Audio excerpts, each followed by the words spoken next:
I was born to live, live to ride, ride to live. I was born to ride. American built, we forever unite. If that's the deal, I was born to ride. Out of Tampa to Miami, Daytona, Tallahassee, from the East Coast to the West Side, here in Florida, we were born to ride.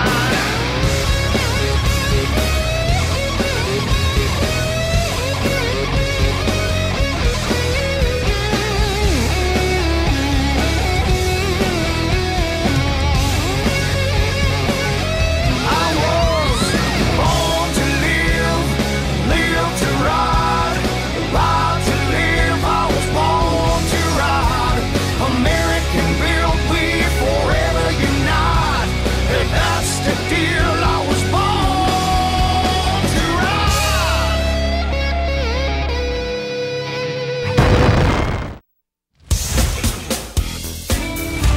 Thanks for tuning in.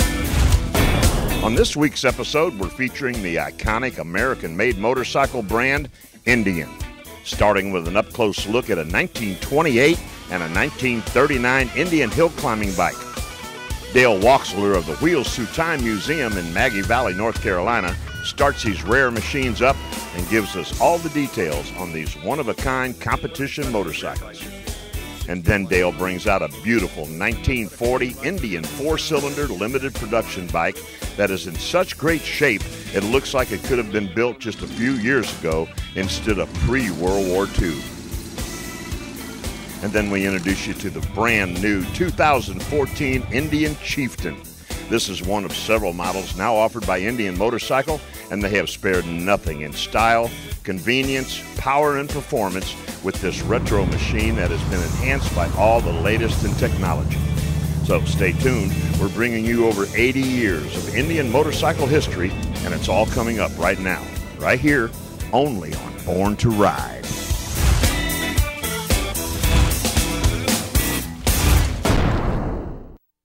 Hey, this is Neil Larry from New York City, and we're down here in Daytona Beach, March for Bike Week, and you're watching Born to Ride TV.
Dale Waxler here from the Wheels Through Time Museum. Of course, we're here to talk about rare Indian hill climbers today. And of course, I could spend hours talking about these two motorcycles, but we only have a few minutes. These bikes are actually layered in history. 1928 Indian hill climber, 1939 Indian hill climber. What an incredibly rare bike this is. A611 Indian Altoona 61 cubic inch alcohol burning hill climber in completely original condition. Some great features. The Altoona side valve motor, certainly the front forks, hill climb style handlebars, 2 kill buttons, little reminder on the steering dampener to add fuel. And of course, they used alcohol in these, so it really wasn't regular gasoline. The engine itself is a real piece of beauty. Ball-bearing crankshaft, ball-bearing cams, polished crank, polished flywheels, and the bike is absolutely purpose-built for hill climbing. This chassis, the frame, certainly probably less than 6 or 8 of these ever built. Some of them had the 80 cubic inch motor. This one is 1,000 cc, therefore the serial number A611, alcohol, 61 cubic inch, serial number 1. You know, here's what we know about the history of this machine. It was sold new to Guy Urquhart in 1928. It was actually raced all the way to 1948. There's an interesting picture on the cover of the Motorcyclist magazine, 1948, of Floyd Emdy actually crashing this bike. Interestingly, there's actually 2 photos of the same crash from different angles. And of course, Floyd was a Daytona road race winner in, I think, 1948 also. Took a little chance at hill climbing, crashed this motorcycle, and didn't tear it up too bad. You know, recently I had the opportunity to have this engine apart, and what a beautiful piece of work it is on the inside. Polished crankshaft, bronze cam cover, bronze intake manifold. Really one of the coolest things when I peel this motor down is the gear that drives the cam. It's called the pinion gear. Actually had Altoona stamped on it. The name Altoona came from the famous board track in Altoona, Pennsylvania, and this type of engine Jim Davis rode actually over 120 miles an hour on the 2-mile track in Altoona, Pennsylvania. In the board track era, subsequently they dubbed the same hill climb motor the Altoona motor, or the Altoona hill climber. You know, a lot of folks that come to Wheels Through Time and look at the hill climb hill don't really understand what these bikes are. Of course, a short explanation, a few of the pictures always tell, but they always wonder about the chains. And of course, the chains on the rear of a hill climber made for digging that dirt, climbing those hills. And chains were used from the earliest days of hill climbing. They still use them today. You know, over the years, classes in hill climbing have changed, and of course, in the early days, the 1928 Guy Urquhart bike was a Class A bike. That means it was built by the factory and raced by a professional rider. Jumping fast forward to this motorcycle, which is a 1939 B Scout, that's the B-class hill climbing. It was a little less stringent than the A-class. Almost anybody could run Class B. Of course, to have a factory hill climbing bike such as this was quite a privilege. Only 18 of these bikes ever built. And this particular bike, raced out of Guy Urquhart's shop, also in San Diego, has an interesting history. Mouse Mulatech raced this motorcycle quite successfully for a very short period of time. I think he only ran for 2 seasons. And the bike is in incredibly great condition, which tells me one thing. Mouse was probably a great rider because he didn't flip this bike, tear it up, bend the handlebars, mash the back fender. I did notice one scratch on the back fender, but the bike is in incredible original condition. Original tires, 45 cubic inch Scout motors, serial numbered as a factory hill climber, and throughout, this motorcycle is just as good as any hill climbing bike as I've ever seen. You know, FCI 18, that's this motorcycle, recently found its way to Wheels Through Time, and the previous owner is a good friend of mine, and he had actually taken this bike out on the Antique Motorcycle Club America circuit, had it judged to really prove its provenance. I think our friend Robin Markey, who's probably the premier, really the expert in Indian history, I think he gave this bike high marks, 98 points out of 100, and the bike's in original condition. So certainly not a restored bike, still received high marks, a real testimony to this motorcycle, which is really one of the best surviving hill climbers in America. You know, when I found the Guy Urquhart A611 bike, this helmet came with it. So did the box. And of course, the box, incredibly rare. It's got Indian decals all over it, Guy Urquhart's little sticker. And what was in this box? Bits and pieces and spare parts and sprockets and carburetors and all the stuff you take to your track. Along with that came the trumpet, equally marked, Indian decals on it everywhere. And I can only assume this trumpet was actually used for announcing races at the hill climb. Another great story here at the Time Machine. 2 rare Indian hill climbers, both in original running condition, both of the same provenance, and it's really a pleasure to bring them to you. Hope you enjoy it.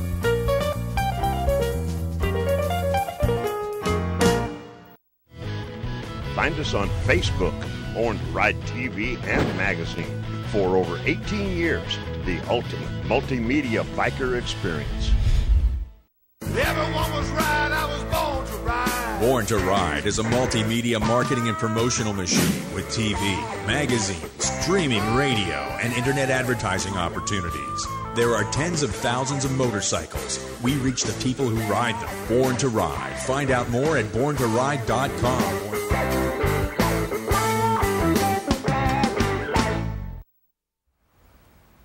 Hey, Dale here from the Wheels Through Time Museum, sitting on my old 1940 four-cylinder Indian. What a great bike it is, too. Had it for many years. Actually bought it at a really interesting auction in St. Louis, Missouri, the former E&M Motorcycles, Midwest Motorcycles. Well, the old guy decided to sell all his stuff, and it was a cold spring day in a great big field, piles of parts everywhere, and 3 old motorcycles, and this is the one I brought home. 1940 four-cylinder, one of the last years Indian made the four-cylinder motorcycle, and it's in striking condition. Although the bike is basically restored, the engine's untouched. It seemed to be a good running motor, smokes a little bit when it warms up. Huge amount of fun, starts easily, magneto ignition, and really enjoy this motorcycle. You know, when I found this bike, it was in unrestored condition, and didn't spend a huge amount of time restoring it. Did a nice paint job and redid the wheels, new old stock tires. But a couple of things I really liked about this motorcycle when I found it in its original shape was the original leather saddle, extremely cool horn. You gotta love the Crocker steering dampener. And I really like the magneto ignition because you don't need a hot battery to start this. Just put gas in it anytime. One choke, one kick, off you go. 3-speed transmission. Great suspension system, front and rear. And of course the new balloon tires on this bike really make it glide down the road. And the four-cylinder bike in its heyday was the premium machine of choice. Indian quit building these bikes in 1942. But actually the interesting thing, from 1938 to 1942, they actually produced less than 1,000 of these machines per year. That puts it in a pretty special category, and of course the Indian 4, a favorite among collectors, a full-skirted Indian 4, 1940, 41, a few in 42, a lot of people's choice. Oh yeah, one more thing. Before I take this bike for a ride, what a cool exhaust system. Chrome and black porcelain, cool oil gauge in front, you can see your oil pressure's doing all the time. Many Indians were left-hand throttle, right-hand shift. This one's been civilized to right-hand throttle, left-hand shift. With all that being said, I'm going to go for a ride before it rains out.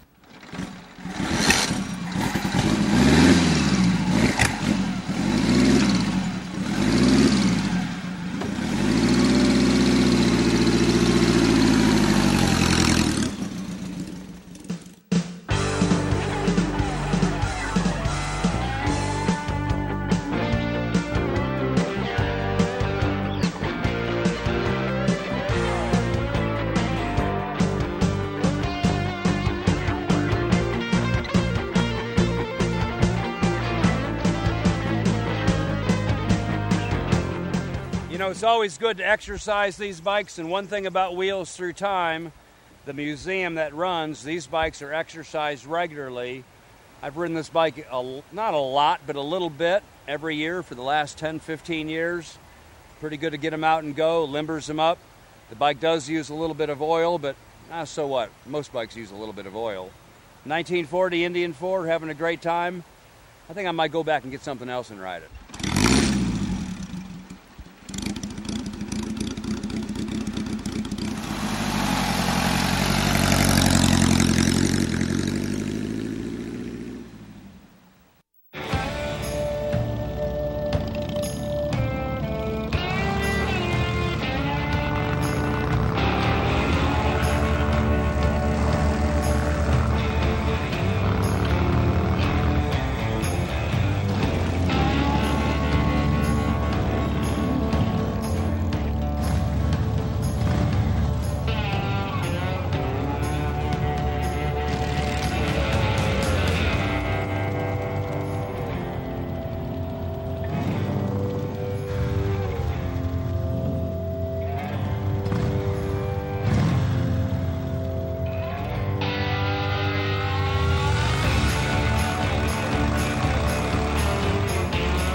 Choice in American motorcycles is here.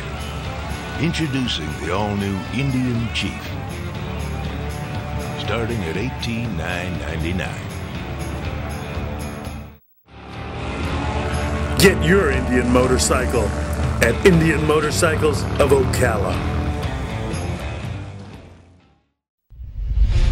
Now you can take Born to Ride everywhere and anywhere. The new Born to Ride mobile app is ready for you to download. There's more multimedia, more information, more Born to Ride like never before. We were ecstatic when Indian Motorcycles Corporate Division graciously lent a brand new 2014 Indian Chieftain to Born to Ride TV and magazine for us to test and evaluate. And this beautiful, iconic motorcycle really opened our eyes and stirred our souls as we found out how outstanding an American-made, classically styled machine could really be. The Indian Chieftain proved to be the smoothest riding bike our executive producer Ron Galetti has ever rode through the curves. And even though the looks are pure retro, the modern technologies built into this American classic puts the new Indian into a class of its own.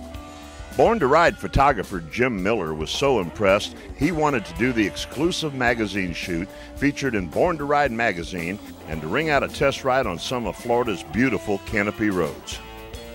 The 2014 Indian Chieftain is a fantastic motorcycle. Smooth, got the rustic feel, but the modern technology. And so we brought it out to some old technology to provide a contrast. And this has been a fantastic shoot. I think we got some great shots.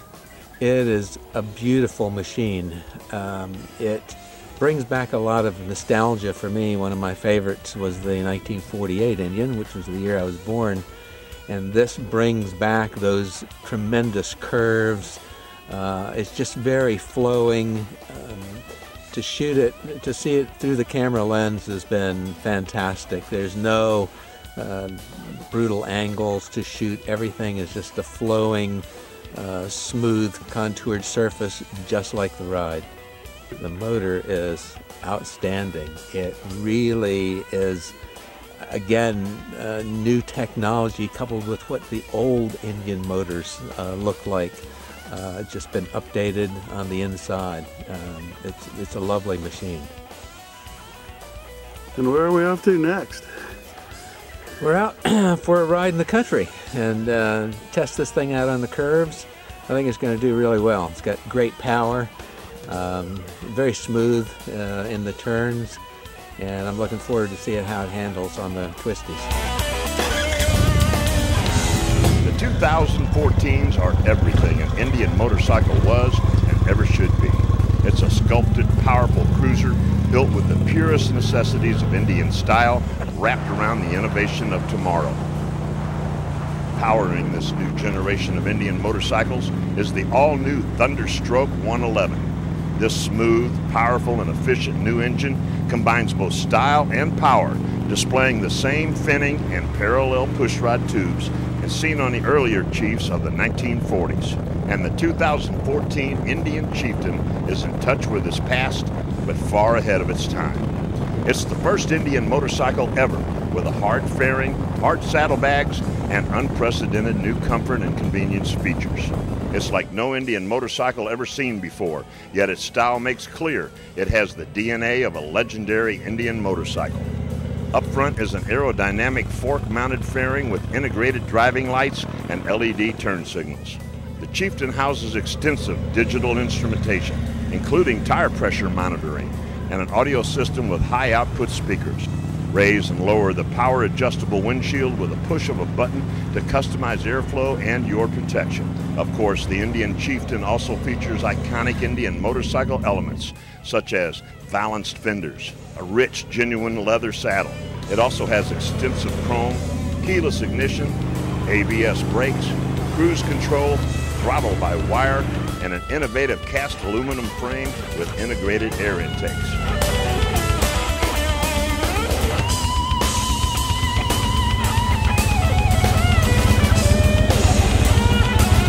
Nice ride. It handles the twisties really, really smooth. This is a nice curvy road that we've got out here, and it handles beautifully. No wobble, no nothing. It's just smooth as silk. What do you have to say to the manufacturer of this motorcycle? I want one. Now.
choice in American motorcycles is here. Introducing the all-new Indian Chieftain. Starting at $18,999. Get your Indian motorcycle at Indian Motorcycles of Ocala. For all those people that are all smartened up talking Kiz, Arnie, and K-Fizz, Abe, and they know what's going on. What you gonna do when Born to Ride runs wild on you, brother?